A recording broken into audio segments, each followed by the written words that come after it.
Okay, people. So I haven't done this for a long time, and hopefully this headset doesn't go all crazy, but we'll see. But I felt like it was really important to talk about something that I had just listened to a podcast about. It was a Google presentation or something that I was watching yesterday, and I arrived at it by reading some stuff about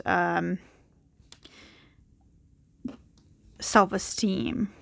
And we've had a few conversations about how to fix self-esteem and that self-esteem doesn't grow on trees and that kind of thing. So I think it's important that I back that up and actually give you some information.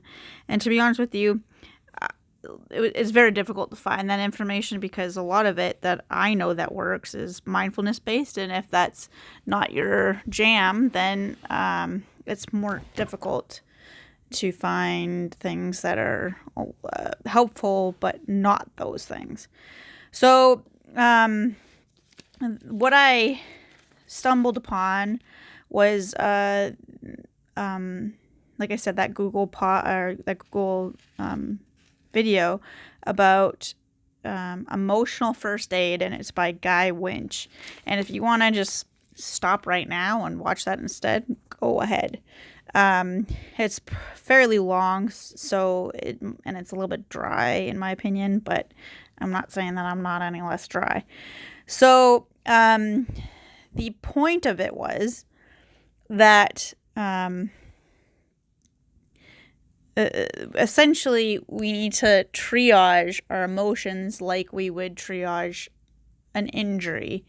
And he starts it by saying essentially that we give our teeth better care than we do our emotions, which is totally true because we all know that we're supposed to brush our teeth every day, and if your teeth are bothering you, you go to the dentist, and most people do those things. I'm not saying they all do, and I know in America not everybody has dental, but at least you know that that's what you're supposed to do, even if you don't do it.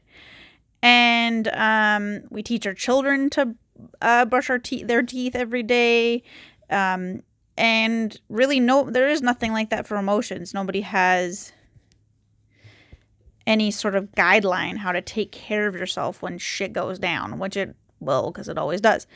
So he started with the notion of failure, and he went on to talk about how there was a study done where dogs were put in a partitioned section where they left them alone, and eventually they just jumped out of it into the other area, and they weren't worried or whatever. So in the second set of this study, they left the partition in, and then they put on a shock collar or harness or something like that, so that when they jumped over the fence, they would receive a shock. And so dogs still did it. They jumped over the fence and they got a shock. And in the third phase, they put the same dogs back in, and they didn't put the collar on them. But still the same thing. They partitioned it, and the dogs that would have or did jump over it before wouldn't jump over it anymore after they received a shock. So it's kind of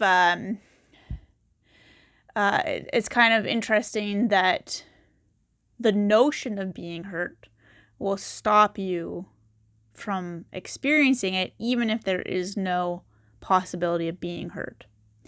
And I think that's pretty apt in the sense where people say, like, well, I'm not going to try, I don't want to get hurt.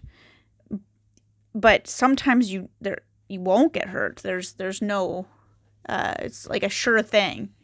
And that doesn't, obviously, that's not something that you really know that it's going to come along that much. But there absolutely are situations where people are very loving and giving and kind, and we reject their intention anyway because we've been bit by somebody that wasn't that way. So it's good to notice when we don't have the shock collar on, which is difficult to do sometimes, but that's the truth. He also talked about rumination and stewing, and this was something that I feel was pretty apt for the SDP guys, because when that Mel magazine thing came out, the interviewer asked one of the participants, I'm not going to say who it was because you guys don't need to know. They asked him if he thought it was a good place, or what the purpose was, and they asked if it was just to ruminate with your comrades, basically, and he had said that was part of. He agreed that was part of it, that you just want to talk to people that understand your plight and that kind of thing. But that being said, they did another study, and they showed that rumination and stewing exacerbates anger because you take a passive role in that anger. So it's kind of like the word stewing on it. If you're talking about it and you're talking about it and you're talking about it, but you don't have any, there's no doing. You haven't done anything about it. You can't do anything about it. You start to feel helpless, and that really isolates you in your anger. And he also talked about analyze this, I think it is. He was referencing about something about De Niro, and oh crap, I forgot his name right now. Anyways, De Niro and Michael, I can't remember his name right now. They're sitting in the office, and he says, do you want to take your anger out on the pillow? And then Robert De Niro says, yeah, sure. And then he shoots the pillow. So when he's giving that example, he's saying that expressing it in that way doesn't remove the feeling. It actually has been led to show, or been shown to lead to even further aggression towards people that don't, like, it's not even necessarily related to them, because again, you're taking a passive role. You're not actually doing anything. You're just expressing that anger more literally on something that doesn't release the pain.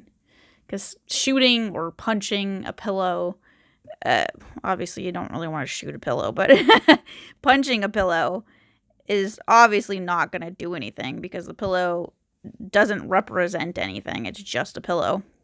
And if you're imagining the person being that pillow, you're just amping yourself up basically for anger. So don't do that. That doesn't actually work. Then he went on to talk about guilt. That guilt is, in theory, helpful.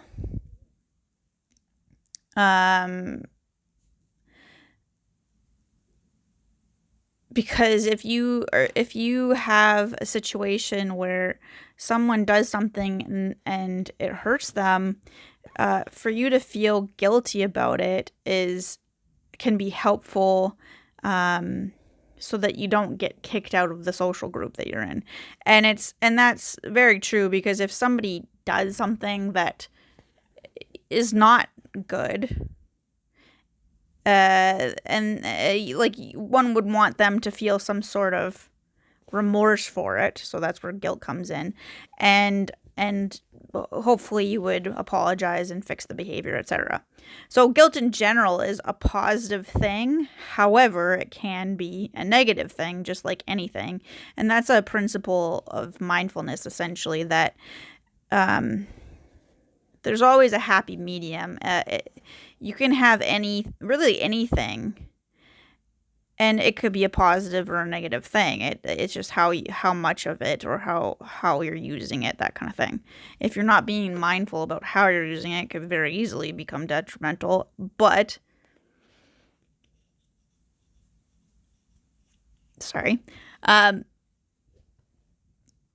but if you're using it mindfully, then it could be perfectly fine and a positive experience for you. Like, for example, alcohol. That can be awesome, but it also can be awful. So he was also talking about how guilt can be negative, and what he was referencing was another study that was done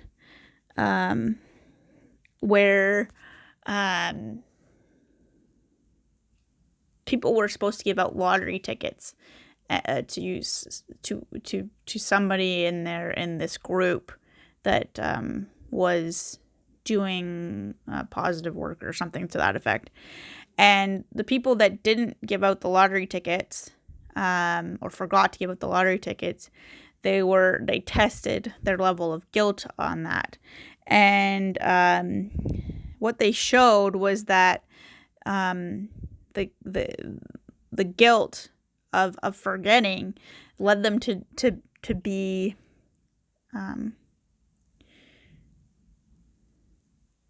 like, it was too much guilt, and it led them to do things that were in the interest of self-harm. So they gave those same people that forgot to give the lottery tickets out, which is really not a big deal, but they give those people the option to zap themselves because they had forgot it. And that's pretty extreme. You'd think that that's kind of like, okay, it's only a lottery ticket, who gives a shit? But they obviously did give a shit, because people opted to do that, and they didn't actually zap them because they didn't have to. They just had to prove that they would or not. But the fact that people would feel so guilty to take out that anger on themselves, or that disappointment on themselves, is actually pretty impressive and confusing, because it's a very pointless thing, because it doesn't fix anything, right? And he also went on to say that guilt leads to isolation because of shame. If you're ashamed that you didn't do something, then you're going to avoid the people that you feel like you wronged, and that can lead to more isolation and loneliness and such. So he went on to talk about rejection, how rejection is another thing we need to do first aid for. He's talking about an experience with two men at a ball in a waiting room. So these two men in the waiting room are tossing the ball back and forth, and they toss it to you, and then you toss it to the other person, and so on.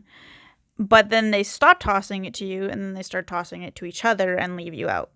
And they take this person, they take you into the room, and they say, they go on with it and ask you how you're feeling and whatever. And most people come out, all people come out saying that their feelings are hurt, which is a really low form of rejection.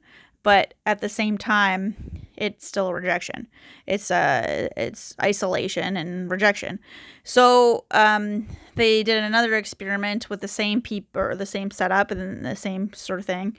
And then when they brought the person in, they said, hey, those people that were throwing the ball were KKK members. So theoretically someone they didn't like. And that didn't actually make any difference. It still hurt. The rejection of even people that they don't like still hurt. And then they did the the same thing again, but they told them the truth and they said, oh, these people are lab assistants. They're doing that to test to see if you would get hurt or not. Are you hurt? And they still said yes.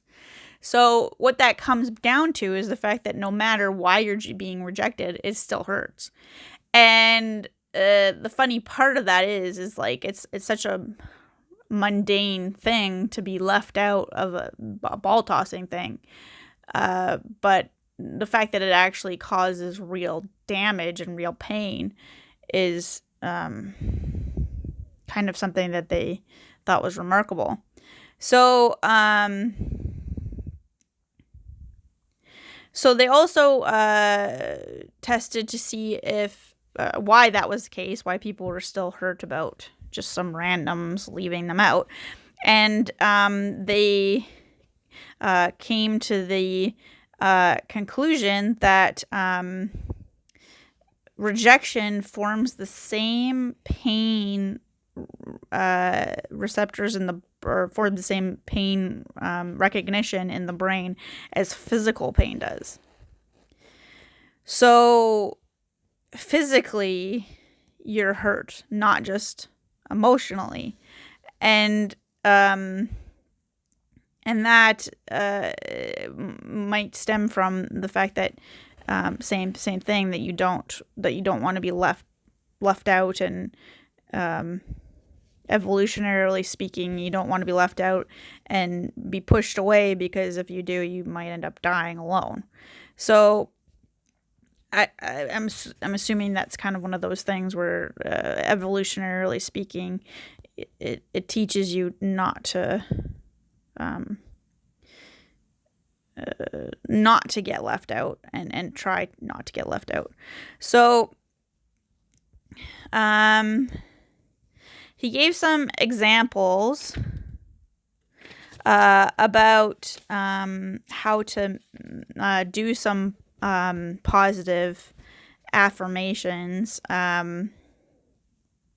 He gave some examples of how to do some positive changes towards your self-esteem, and he was talking about positive affirmations and the fact that positive affirmations don't actually help at all.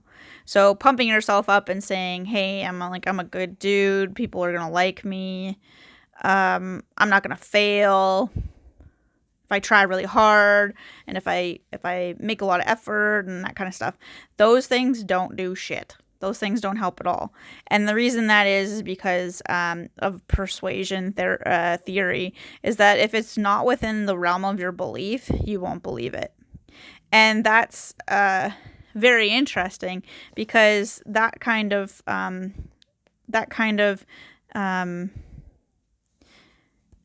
reaffirms the fact that why trying to persuade someone that they're good enough is not ever really going to work, and why you can't get self-esteem from other people, because you can't, because if it's not within your realm of understanding and your realm of belief, you can't absorb it. So that reinforces what I was saying to you guys earlier, is that self-esteem isn't grown from the outside, it's grown from the inside. Which sucks, because then you got to do it yourself. But anyhow, he gave an example of how to do that, and he said, pick 5 qualities or more that are within the realm of your belief, that you do believe in, or that you believe is a positive thing about you, and then in that list, pick one thing, and pick that one thing. Sorry, I apologize.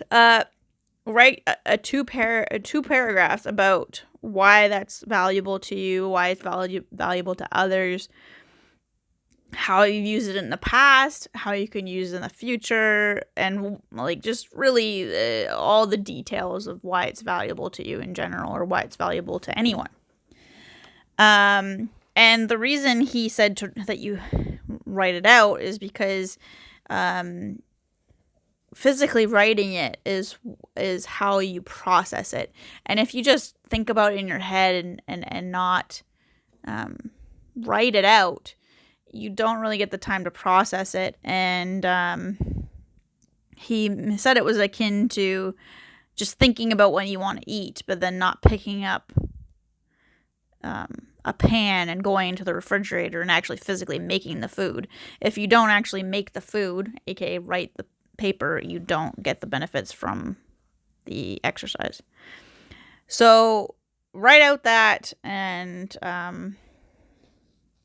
really think about things that are valuable about you.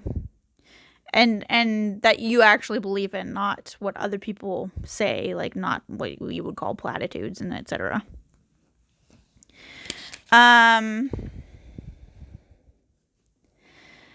So he also spoke about self-esteem and how self-esteem is armor, and I've probably said that 100 times, maybe not to you guys, but definitely to Red a lot. When people are sick, we tend to poke holes in our own armor. And that happens a lot in SDP, where people will say things about themselves and make it even worse for themselves, because it's a bit of like a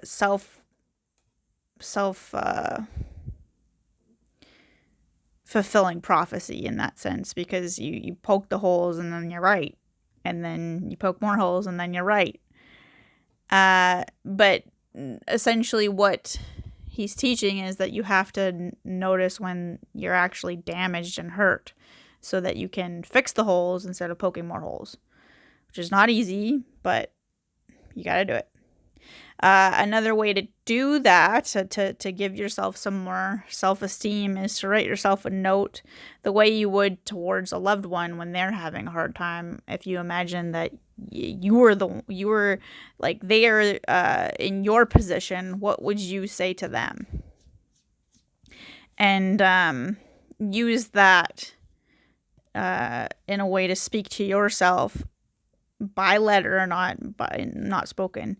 Perhaps I suppose it's possible that you could make a recording and listen to it back to yourself. That could also work if you really hate writing, I guess. But he suggests that you write it down.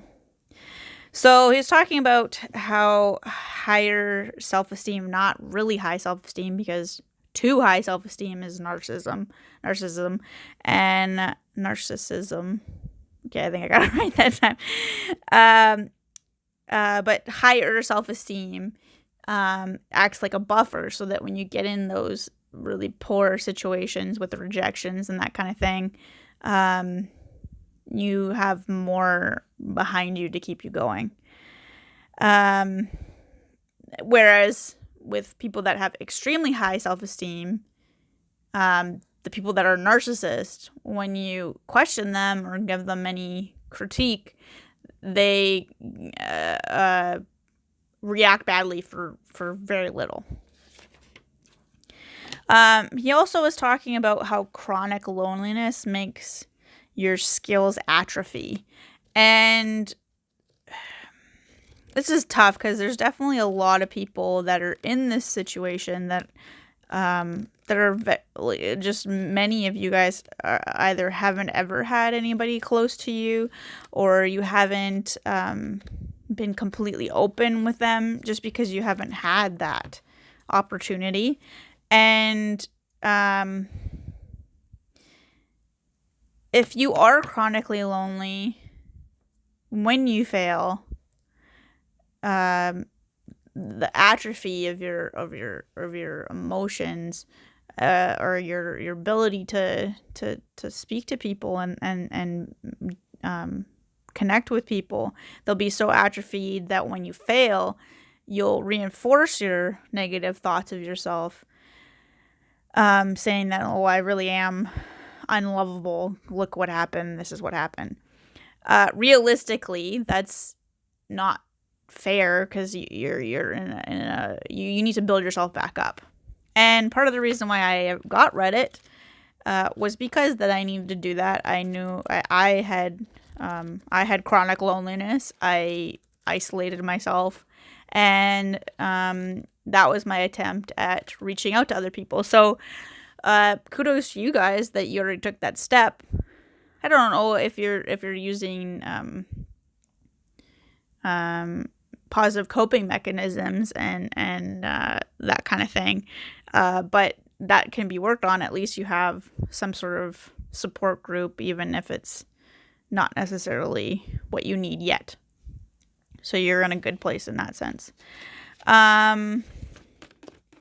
Or you're going to be in a good place in that sense, possibly, is maybe a better way to put it.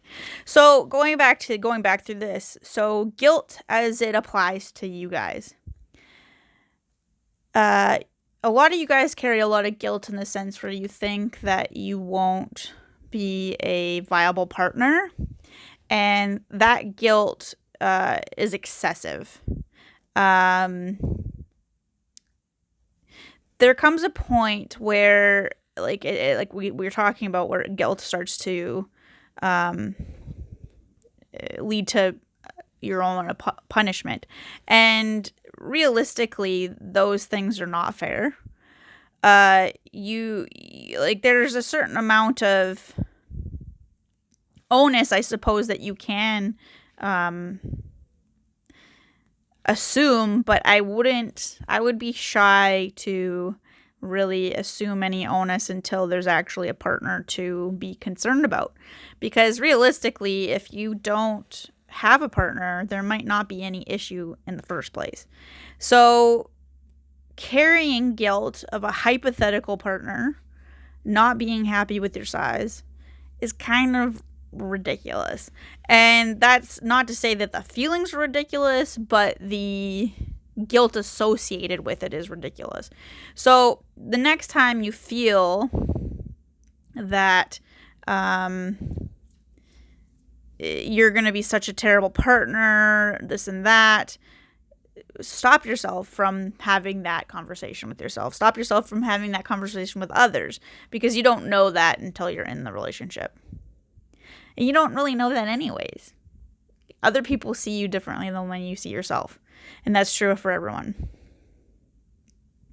And going back to the guilt thing with the lottery ticket thing, where people are zapping each other because they forgot about the lottery ticket, you guys totally do that. And a lot of you, there's some of you guys that do it in extreme forms, where you resort to penis humiliation, where you're so guilty that you want to punish yourself literally for that body part, which is not fair to you, because there's no reason why you should be punished for something that you've come across naturally, and that guilt is misplaced.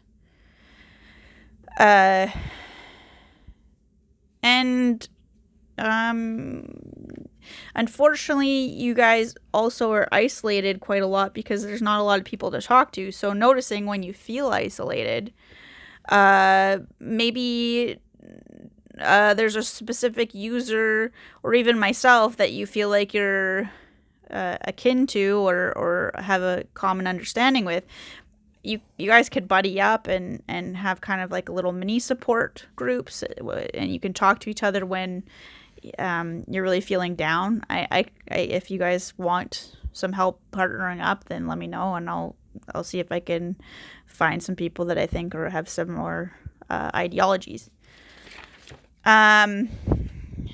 Rejection. So you guys receive a lot of rejection all the time.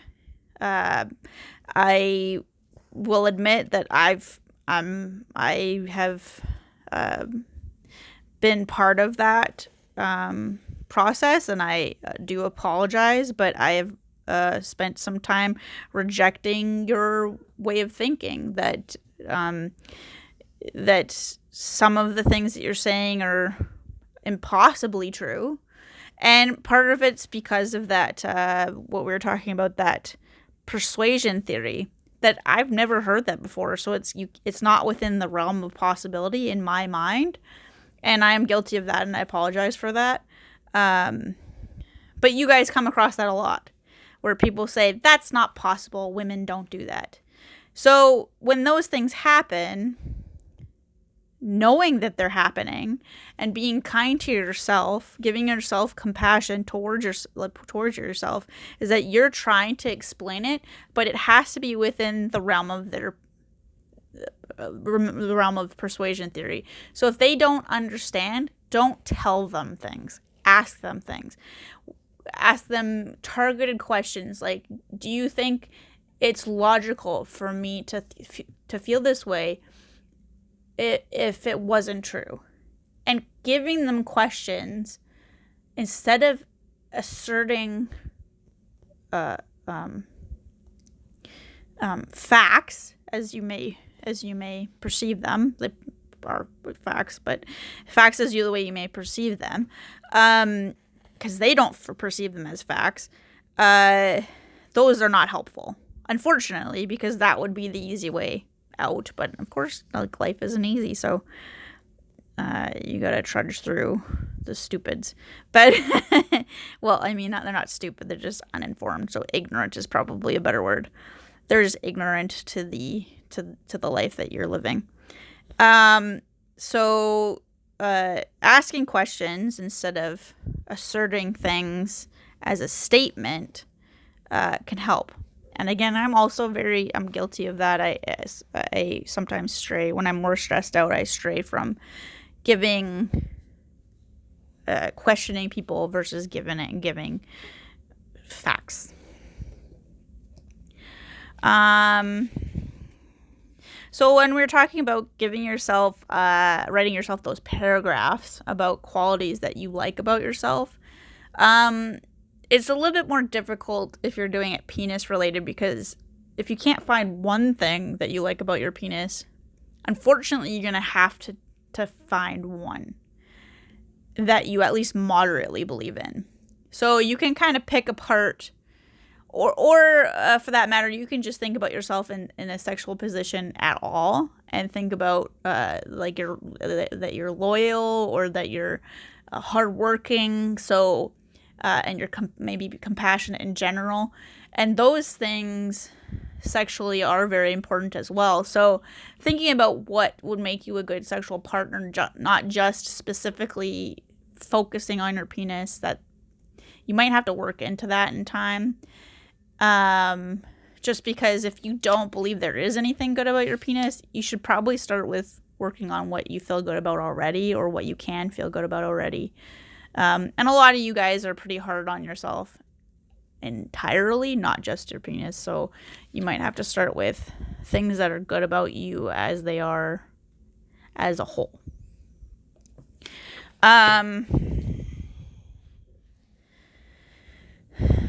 So that whole thing about your self-esteem and how people poke holes in it when they're sick, that's something that's been really bothering me about SDP, is that there's not a whole lot of you that aren't sick, in the sense where, like, you need emotional first aid.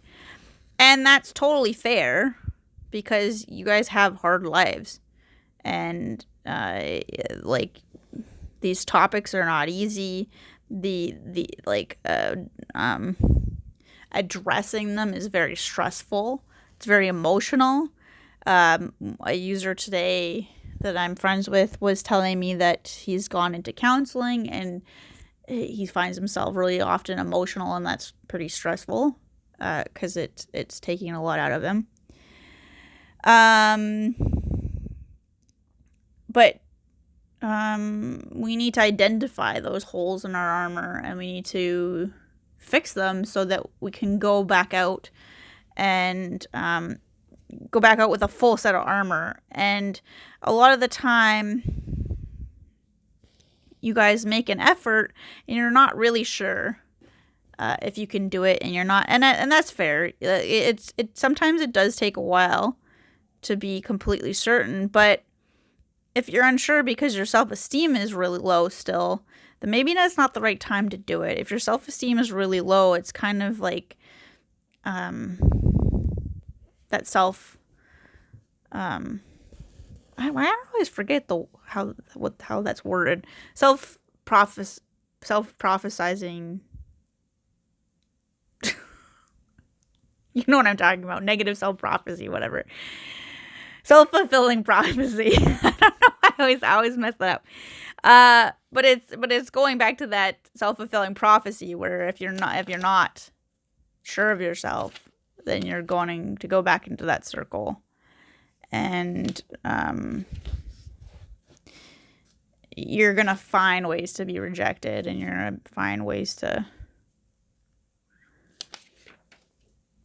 harm yourself again, basically. So if you're not sure if your emotional self-esteem is high enough, maybe have a conversation with someone and talk about what your fears are, and kind of, or even if you just, again, write it out and say, well, these are my fears. Are these things something that I can handle if they don't go right? And if you can't, then maybe you have to go back and do a little bit more positive self-reflection, and positive self-reflection in a way that's not pumping you up. That's actually you looking at what you know is good about yourself. And there was something that so he was talking about a lot about chronic loneliness. And like I was saying, that can make your skills atrophy. That he said that could make your skills atrophy. And that's I know that for a fact, because the reason why I'm on Reddit or at all was because I failed miserably on a date. And I just kind of wound up on Reddit because of it, because I noticed I was not so cucaracha, as my dad would put it, cucaracha. But anyways, that happened because my social skills atrophied. And chronic loneliness, he was talking about, that's a good way to make yourself really sick. And I was really sick, and not just mentally, physically. It makes you physically sick, makes you physically ill. And it's really important not to let yourself degrade that far, to be quite honest. I know there's quite a number of you that are that have chronic depression, and part of it's because you haven't ever had the opportunity or the need to give yourself any self-care or self-love. And that's not something we're not talking about buying yourself a ticket to Mexico. We're talking about brushing your teeth. We're talking about getting your hair combed today, putting on deodorant, changing, getting out of bed, doing something that will make you even, it's nurturing, is what my mindfulness teacher taught, was something that's nurturing or depleting. And sometimes things that are nurturing can be depleting, because getting out of bed when you're depressed is really difficult. But getting out of bed and feeding yourself it is literally nurturing yourself, because you're feeding yourself. But brushing your teeth is also nurturing yourself. It's caring for yourself when nobody else is caring for yourself in that way, because most adults don't have anybody that's going to brush their teeth for them. Thank goodness. I'm glad that's not anybody's job, because that's pretty gross. But anyway, clearly I could not be a dental assistant.